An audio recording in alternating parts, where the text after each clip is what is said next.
Assalamualaikum warahmatullahi wabarakatuh. Baiklah, pada kesempatan ini saya Salsabila Yantika Putri akan mempresentasikan hasil makalah yang saya buat, itu mengenai model dan teknik intervensi dalam pengembangan organisasi.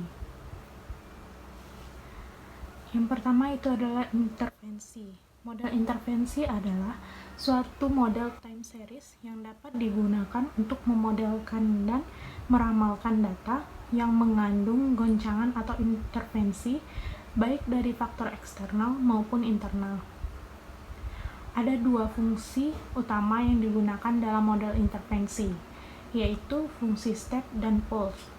Sampai saat ini, penelitian tentang analisis intervensi terbatas hanya memasukkan satu jenis goncangan atau single input, yaitu fungsi step dan pulse saja. Belum adanya prosedur baku dalam pemodelan intervensi pada data yang mengandung lebih dari satu jenis goncangan, memberikan peluang untuk kajian lebih lanjut berkaitan dengan intervensi multi-input. Penelitian ini mengkaji secara teoritis dan terapan tentang intervensi multi-input.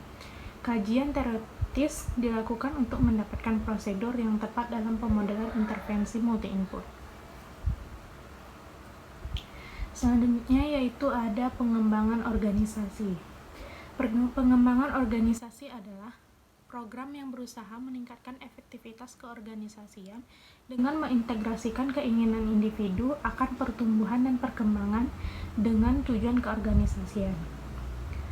Alasan akan pentingnya pengembangan organisasi perubahan adalah pertanda kehidupan, perubahan memberikan harapan, pengembangan merupakan tanggapan atas perubahan, dan pengembangan merupakan usaha untuk menyesuaikan dengan hal yang baru. Selanjutnya itu adalah intervensi organisasi.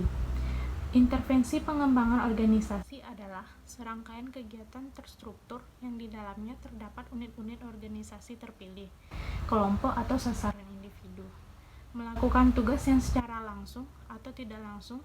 Sasaran tugas dihubungkan dengan perbaikan organisasi. Kita masuk pada pendekatan dasar intervensi. Intervensi berarti keikutsertaan klien dan konsultan bersama-sama merencanakan proses perbaikan berdasarkan atas masalah yang dijumpai dalam proses diagnosa. Tahap perencanaan intervensi harus diikuti dengan serangkaian konsep yang saling berhubungan satu sama lain, yaitu antara lain terdiri dari teori, model, dan kerangka, dan juga konsep referensinya. Intervensi merupakan suatu kegiatan perbaikan yang terencana dalam proses pembinaan organisasi. Argris merumuskan agak lebih terperinci, yaitu intervensi merupakan kegiatan yang mencoba masuk ke dalam suatu sistem tata hubungan yang sedang berjalan, hadir berada di antara orang-orang, kelompok, ataupun suatu objek dengan tujuan untuk membantu mereka.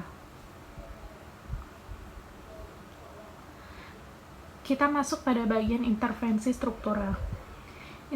Intervensi struktural berfokus pada tingkat organisasinya melalui yang pertama restrukturisasi atau reorganisasi, alasan ekonomi, proses, komunikasi, lancar, dan pengawasan. Yang kedua ada sistem imbalan baru, yaitu perilaku fungsi dari konsekuensi konvensional imbalan atas dasar jam kerja dirubah menjadi imbalan atas dasar kinerja. Yang ketiga itu perubahan kultur organisasi yang mencakup tangguh, eksis, mampu, dan menghadapi tantangan zaman. Selanjutnya ada intervensi kultural atau budaya organisasi, yaitu sebuah organisasi berusaha menciptakan perbedaan antara suatu organisasi dengan organisasi lainnya. Ciri khas tersebut menjadikannya sebagai sebuah identitas dari organisasi atau perusahaan itu sendiri.